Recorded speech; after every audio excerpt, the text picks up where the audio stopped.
really wish we could talk about it. Well, tap the brakes there, bro. I'm not doing it. I'm driving the car responsibly. Okay? Good. Yeah. Drive it responsibly. Just making sure. The phone is off to the side. All right, let's get to Pavel. It's official over the weekend. He's gone from the Red Wings. And I guess the question is, are you mad at him? For people who don't know the situation, Pavel Datsyuk was in the second year of a 3-year contract. When you sign a contract under the collective bargaining agreement, if you're over the age of 35, the team is on the hook for whatever that amount of money is against the salary cap. When Pavel retires in year 2 of a 3-year contract, he does not get his $7.5 million he is owed next year. However, the Red Wings take a $7.5 million hit on the cap. That's just the rule. It's just the way it works. So Pavel walks away from the Wings, and the Wings don't get any cap relief. Essentially, look at it this way. Next year, they are paying for Pavel Datsyuk, and they don't have him. So, are you mad at Pavel? Now, this is for every individual to decide in whether or not, in the end here, he screwed the Wings over. Because here's my take on it. He without a doubt screwed the Wings over, but I don't think by any stretch of the imagination he did it intentionally. I don't think Pavel, there's no malice behind this, but it screws the Wings over. Well, I would agree there's no malice behind this, but then when we find out that a week after he signed a contract, that then he told Ken Holland that he was going to retire after that season, they were able to convince him to stay for another season. You waited a week before you told him this was going to be your last season? How about you tell me that, I don't know, before we signed you to a long-term contract of 3 years? That's where I have the big problem. This was the revelation over the weekend, right? We didn't know this before. So as much as I want to say there's no malice, and I have said I don't think there's malice, there's something a little fishy about it too. It's uncool. I guess that's what it is. There's not malice and forethought. It's uncool.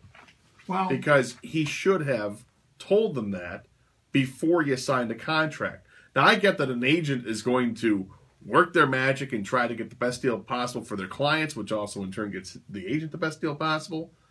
But this was bad for the Red Wings. And they knew it was bad a week into the contract.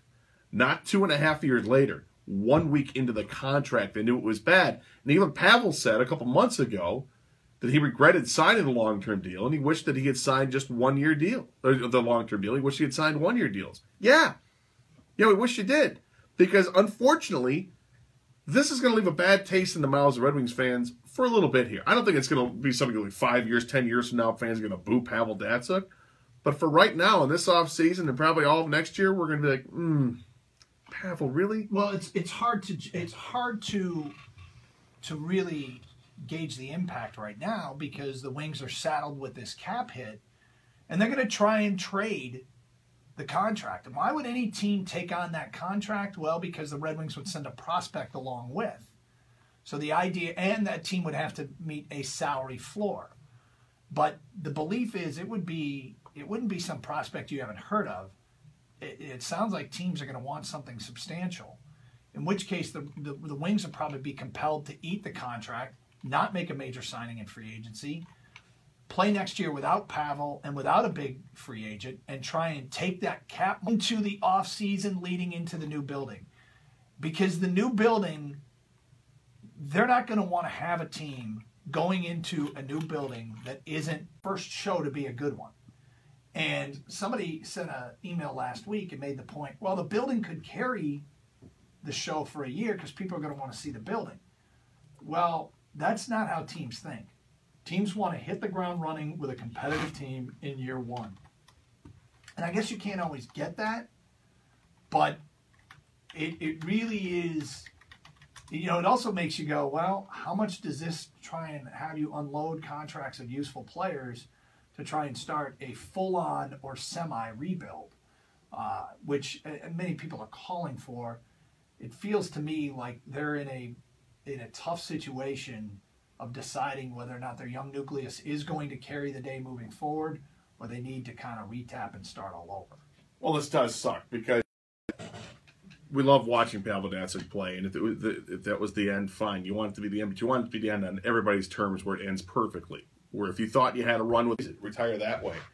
Instead, it's this way, and it's not good. And moving forward with some other bad contracts they have, I would hope that there's some way that you could convince a restructuring of a contract of a Zetterberg or an Eriksson. I don't think there's recourse for that, and I'm sure the NHLPA is completely against doing that.